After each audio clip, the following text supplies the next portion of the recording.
Just released videos show the web of lies and deceit Chris Watts created to cover up his unspeakable crime. After his wife and kids were reported missing, police searched his house. He pretends to be distraught over the disappearance of his family. I can't imagine what you're going through right now.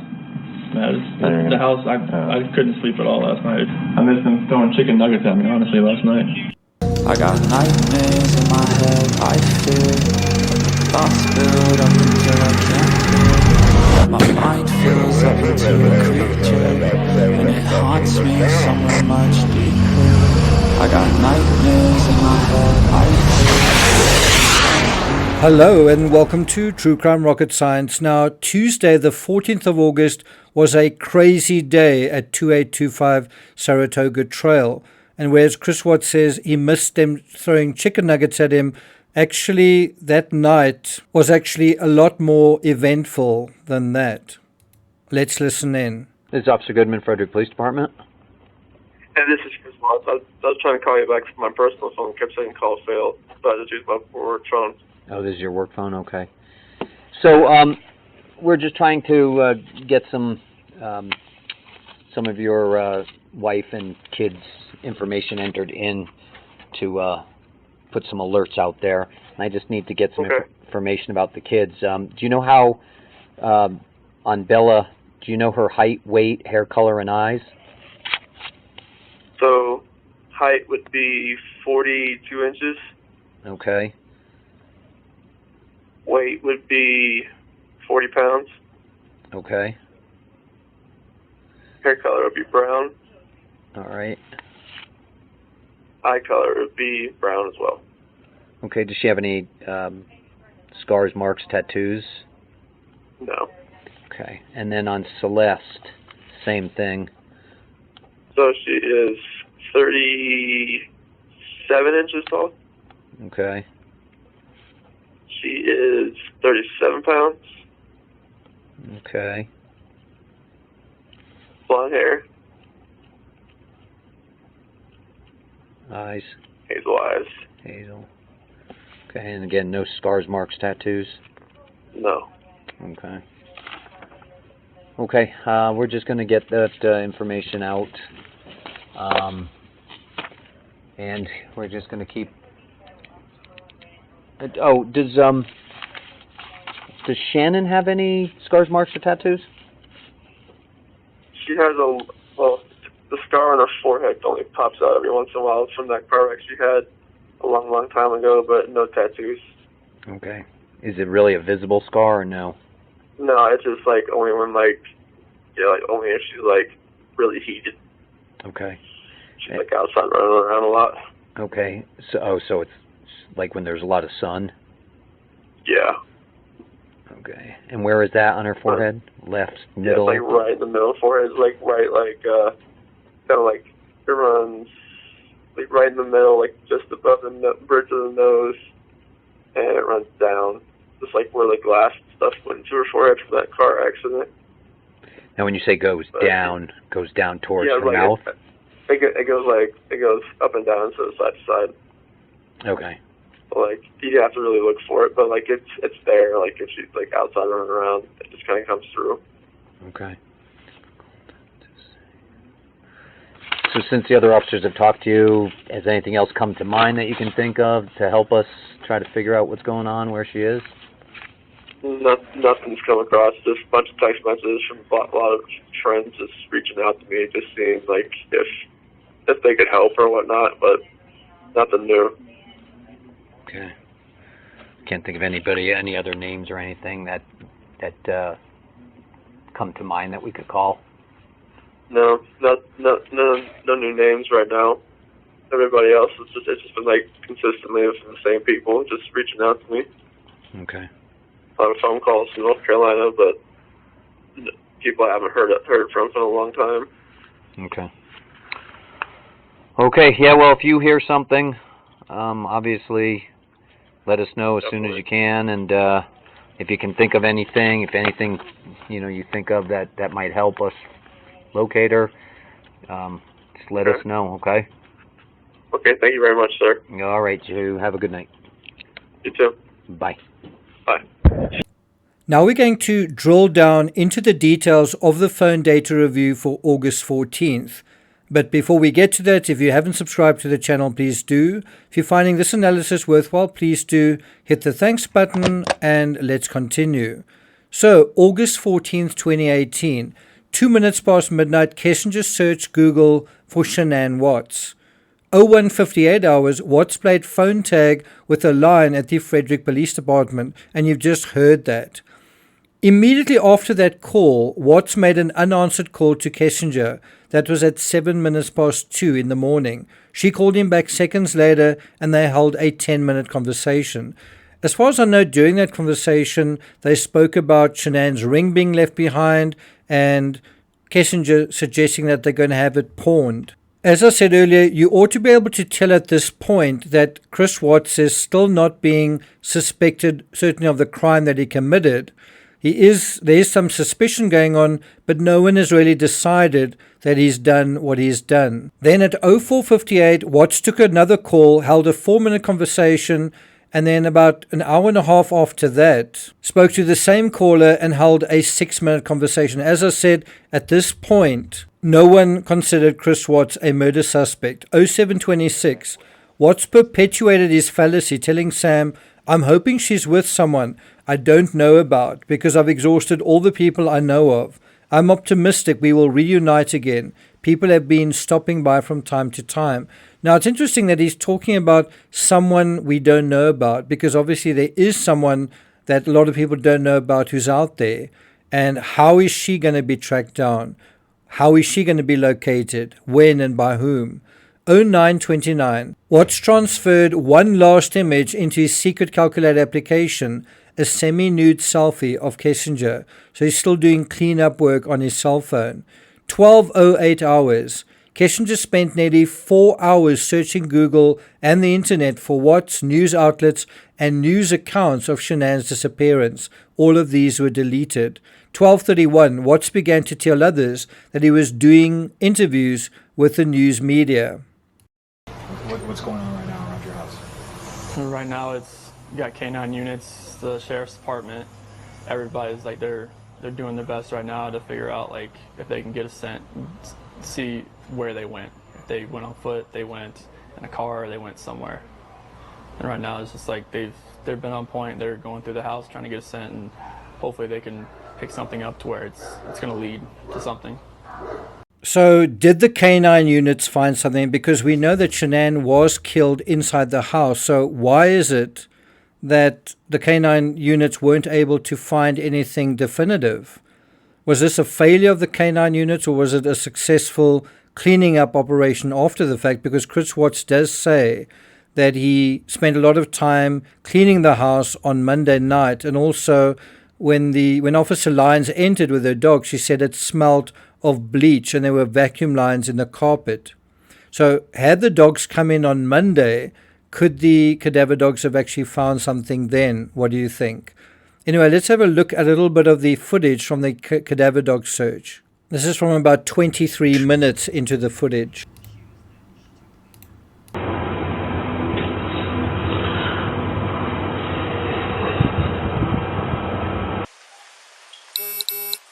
These are the shoes that she took the scent off of. Okay.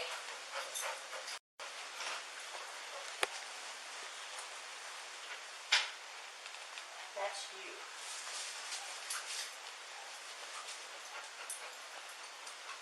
Well, there's plenty of her scent in here.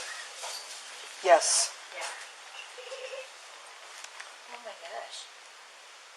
What in the world is that? Wow. Go in there and step on that little blue thing and see if that's where that noise came. Yeah, it sounded like a kid toy. It might. It sort of sounded like it. Something. I heard it. That one, did you hear it? I did. Sounded like a kid giggling or something, didn't it? Or a kid. It did. Where did that come from? Because all he did was go straight in there.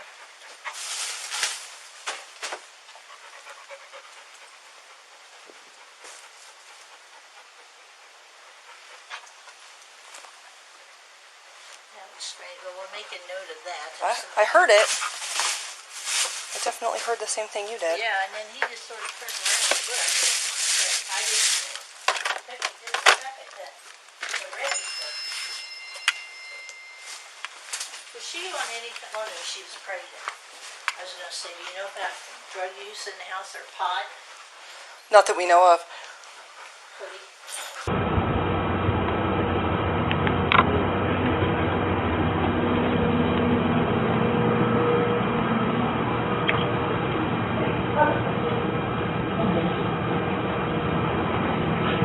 Do you want me up at the nightgown?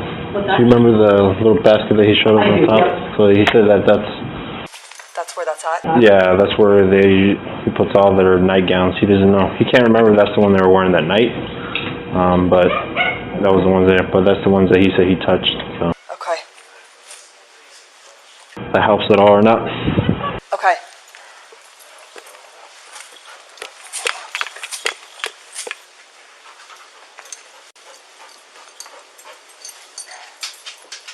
I want to go back to the sermon on the porch, but did you notice that little alcove going out of Shanann's office, the mirror with the aphorisms on the side there, and then just wall-to-wall shoes from floor to ceiling, bags on the other side? You guys noticed that? Anyway, let's go to the sermon on the porch now. What happened? Your wife came home. Tell me what's... She came home from the airport 2 a.m. and I left around 5:15. She was still here. And like about 12:10 in that afternoon, her friend Nicole showed up at the door. Like I had texted Shanann a few times that day, called her, say, but she never got back to me, but she wasn't getting back to any of her people as well. And that's what really concerned a lot of people, is like, if she's not getting back to her, like if she doesn't get back to me, that's fine, like she gets busy during the day, but she didn't get back to her people, which was very concerning. And Nicole called me when she was at the door, and that's when I came home. And then walked in the house and nothing was vanished. Nothing was here. I mean, she wasn't here. The kids weren't here. Nobody was here. And of course, his fairy tale was to just have Shanann vanish, have the kids vanish, have the divorce, gender reveal, financial issues vanish. And that is why the crime was committed, because a divorce is much more difficult. Dealing with those financial problems would have been a lot more difficult. And so he thought them vanishing would make his life a lot simpler. And of course, that wasn't the case. You'll see later on in the interview, he has his arms folded and he starts swaying from left to right. He also bites his lower lip. You can see self-soothing is going on. His mask is starting to slip. You also notice that when the reporter asks him, tell me about what happened last night, it's literally, Shanann arrives home, I left the next morning. He basically leaves out the most important part. He just skips it completely. But then the reporter, to his credit, comes back to that, revisits it, slows it down. And this is how Watts deals with it on the second version of his story. And that night, that day she was back, I left work early that morning, like 5:15, 5:30. So like she barely got into bed pretty much. This might be a tough question, but did you guys get into an argument before she left? It wasn't like an argument. We had an emotional conversation, but I'll leave it at that. But I just want them back. And you notice at the most critical point where the reporter asks, did you guys have an argument? That's when the smile, the laughter, the duping delight that's been just below the surface, just under the radar, that's when it finally seeps through. There's a lot more to say about this. I did cover this in a separate video dealing with the clue that we all missed during the sermon on the porch. I'll put a link to that in the description, but let's move on and resume our analysis of the phone data review. So at 14:21 hours, Watts added Fox 31 reporter to his contacts. He was actually interviewed by I think a Denver 7 reporter on the porch, but then a whole bunch of reporters spoke to him on the driveway after that. And I think the part that was the most pertinent was just before that interview terminated. Let's just go to the last seconds of him talking on the driveway. You guys have a baby on the way. Mm-hmm. How heavy was that to have a third child? Mm-hmm. Is that kind of going through your mind right now too?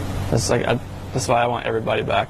And this was around about 15 minutes into that interview. The reporter finally broaches the topic that Watts himself doesn't bring up.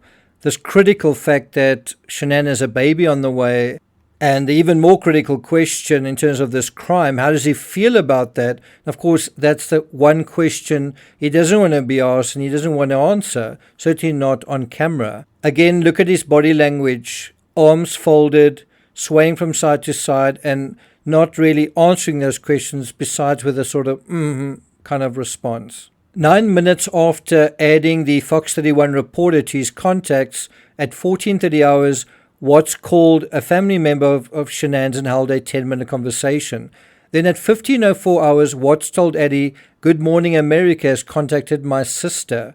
Then at 1700 hours, Kissinger searched Google on topics like, can cops trace text messages? How long do phone companies keep text messages? Difference between text message content and text message detail. All of these were deleted. Then at 1800 hours, Watts had a calendar entry titled Talk, scheduled to begin at this time. And you can imagine that was a talk he didn't want to have either. 1821 hours, Kissinger searched the internet for news accounts of this incident and Shanann's name, all deleted. These searches were conducted frequently by Kissinger throughout the next several days. She deleted every one afterwards. 1826 hours, Watts told Nick Thayer that he was leaving now, stopping for gas, and he said, "I'll be there."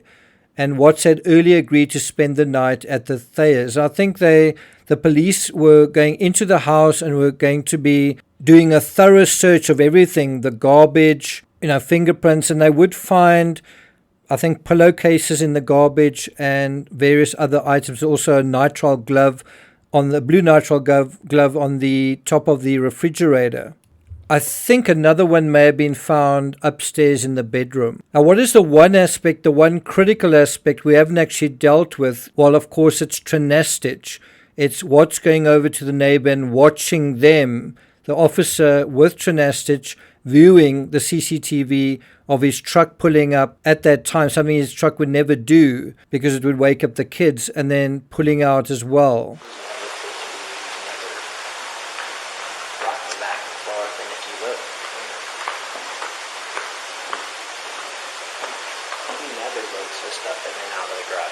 Right. And it doesn't look like he came from right here. It looks like he came from down the street.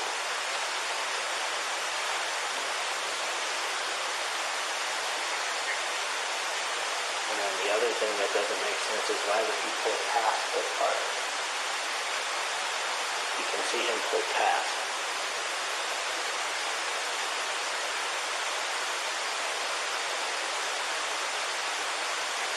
Are you able to record this? I'd have to call Comcast so I can get him to do whatever. But watch, you'll see him get out. And he walks back and forth a couple times.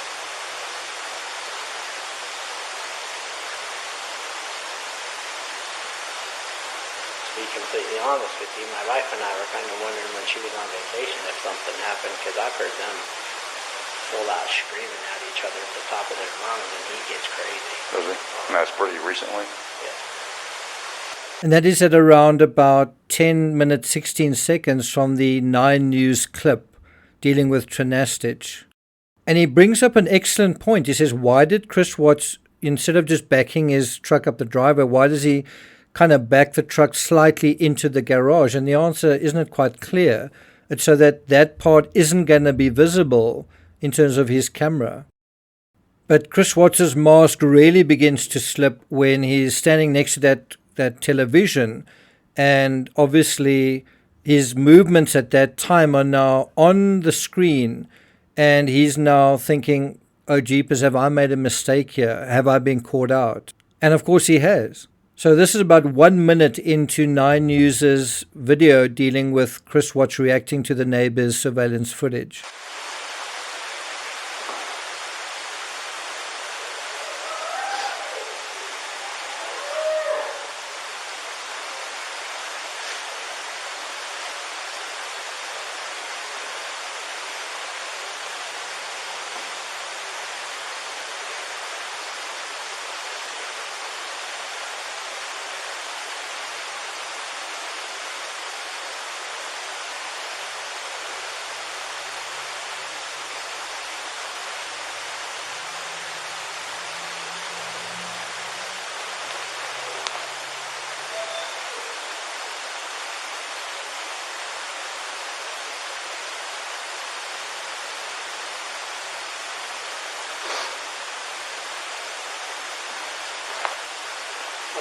with this?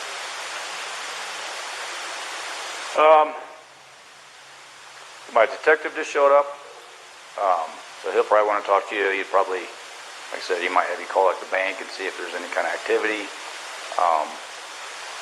Because if there was any sort of action out there, His camera, I would have got it. Like Right. we had issues the other week when people were stealing stuff out of like garages and stuff like that, and I had parked my truck out here. Now, bear in mind, this interaction actually takes place on the Monday, and so the police have got the whole of Tuesday to examine that and also to look at the interview with the media. And so by about 7 o'clock that evening, Chris Watts is on his way to the Thayers when he actually gets a call from the police to say, hey, do you want to kind of make a turn at the police station? We just want to kind of talk to you informally, no big deal. And so Watts tells Colon that he's talking to the FBI. That's at 2010. And then again at 2042, Nick Thayer says to Watts, by the way, Nick was a guy that jogged with Chris Watts, and he was also someone who photographed the family a couple of times. He says to Watts, hey man, we are sitting outside thinking of you. I'm talking to an investigative friend, and she recommends maybe not talking without a lawyer. I know this text might get there too late. And that was definitely advice that Watts ignored at his peril, and of course he did ignore it. Then at 23:04 hours, Watts added FBI agent Graham Coder to his phone's contacts. And so what was taking place in really about 4 hours, from about 7 o'clock to past 11 o'clock that night, well, Watts spoke to the FBI, and we're going to listen to a few elements of that interrogation. If you could think of anything that we could do to find him, what would it be? I mean, everything that I've exhausted so far is like people that have car seats, because she left the car seats. And she would never just, I mean, Bella could sit in a regular booster chair that because she's about that time. Mm-hmm. Celeste isn't quite there yet, but all people that I know that have cars, I mean, they've contacted me. Mm-hmm. I mean, unless it's, I mean, there's definitely a chance it's somebody I don't know. Being a guy or a girl, I mean, and she has plenty of friends through like direct sales that I've never met that could have a kid that they come and just say, hey, you know, let's go, like just back up in the back, put them in, let's go. It's interesting that he accuses someone else of backing up in the back and putting them in. Now let's go to about 1 hour remaining from the interview. So at this point, it's about just under 58 minutes remaining. Coder leaves the cubicle, probably gets some intelligence from perhaps Tammy Lee, returns, and then places an image in front of Chris Watts, I think of Shanann, possibly of the girls as well, and continues questioning him. Thank you. Look at that picture.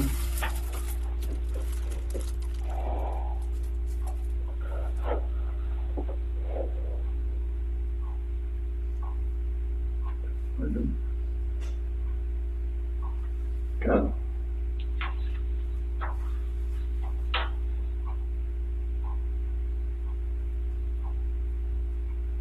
So those shoes, even though they were winter shoes.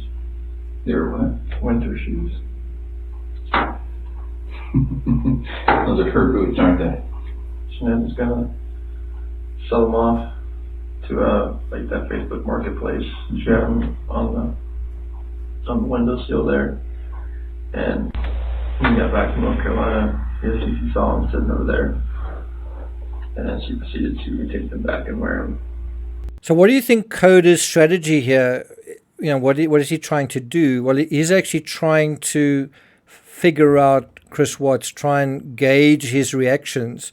He's putting that photo into his hand so that he has a chance to get a fix on Watts's demeanor. How is Watts responding to these pictures of his family? And what is the one thing he doesn't do? He doesn't really seem to show much concern. He's not really asking about them.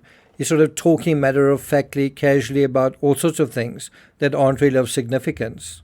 Now, as far as I know, Watts said in his final interview at Warpen Prison that he'd never actually ever seen these pictures of his children before, and it actually was a good move. It was a good tactic. When they asked him afterwards, what sort of tactics worked on you, that was one of the ones that he mentioned, this one. Now let's go to just under 23 minutes remaining of that first interview at Frederick Police Headquarters. Late on Tuesday night, it was about 10:15 that evening.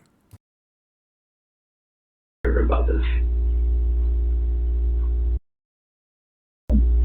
That you have nothing to do with this. Under your care.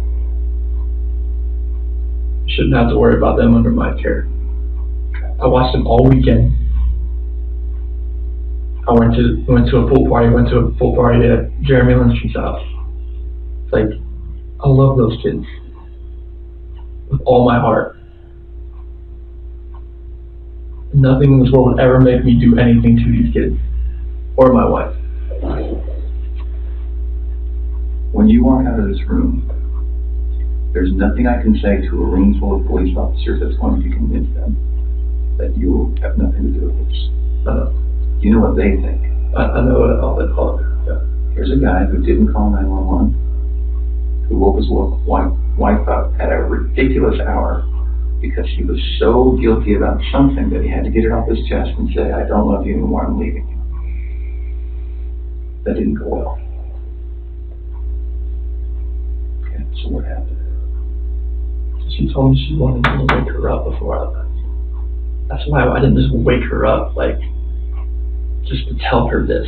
I woke her up. That's what she wanted to do, and we talked. Usually at 4 a.m. I wake up, I go down and work out. This day I wanted to talk to her about this.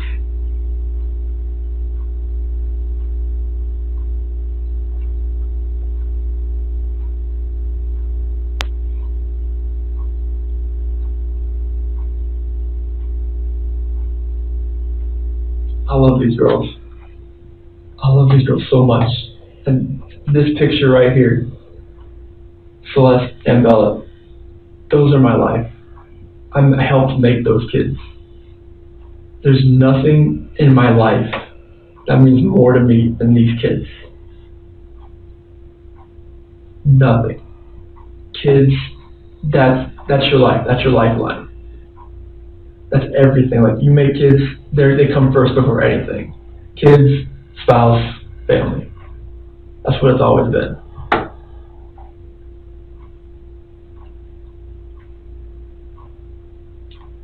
Nothing you've told me tonight makes sense. Nothing you've told me tonight feels like the truth.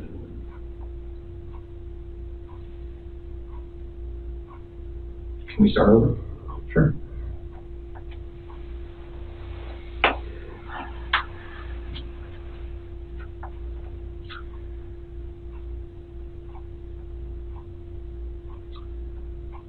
I think that there's something that happened that got maybe a little bit out of control.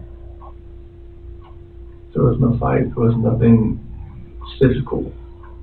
It was a conversation. We didn't raise our voice. Nothing.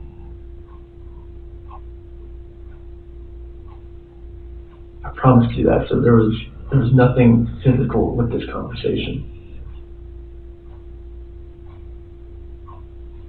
What was the last thing you saw about your daughters? Last thing I saw, when I left. What did it look like? Saw them in the monitor as it was switching back and forth.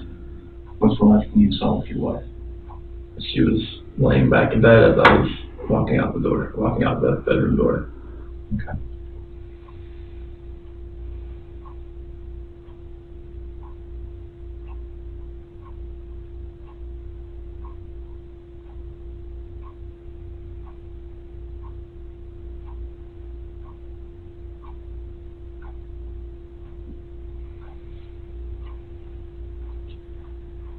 When we find the guy who took him, what do you think we should do? Honestly, they're gonna come home safe, correct? When you find the guy. When we find the guy, they're gonna come home. life in prison would be that's what I would think with 2 kids that are involved. What if he hurt them?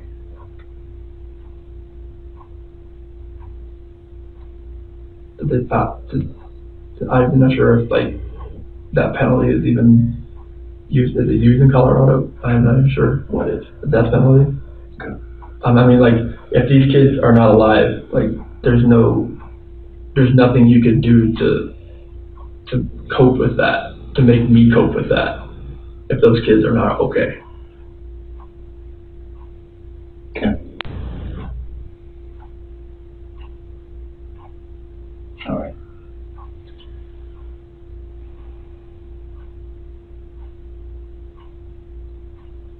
What was your plan after you guys separated? Try to get an apartment. Yeah. Nearby? We'd just go our separate ways. I would probably get an apartment. She would try to sell the house first, of course, before we could do anything with that. Mm-hmm. And hopefully, try to get an apartment somewhat close. Okay. So that it's a 50-50 thing, because I was going to go on an 8 and 6 schedule in September, Okay. and then I would have 6 days off, and it would be perfect to, I'd have kids for half, and she'd have half, and that would work. Smart. Tonight's been pretty intense, I can imagine. How are you feeling? I slept 2 hours last night, so I'm running on empty right now, but I know, I can see it. So why don't we do this? I'm sure you don't mind if we take a break for the night. By the end of August 14th, Watts had been properly interviewed for the first time. How do you think he did? But because they still weren't absolutely sure what was going on, and Shanann and the kids were still missing, they still couldn't find them, the case was still regarded as a missing persons case. So after the second day, Watts was still not arrested, still free, but the walls were closing in. Certainly the cops were a lot closer to figuring out what was going on than after the first day. But then something changed on Tuesday night going into Wednesday. Anyone know what that was? Well, I'm not going to take it further than that. We will deal with that question and the answer to it in the next episode. Thank you for listening, and I'll see you guys next time.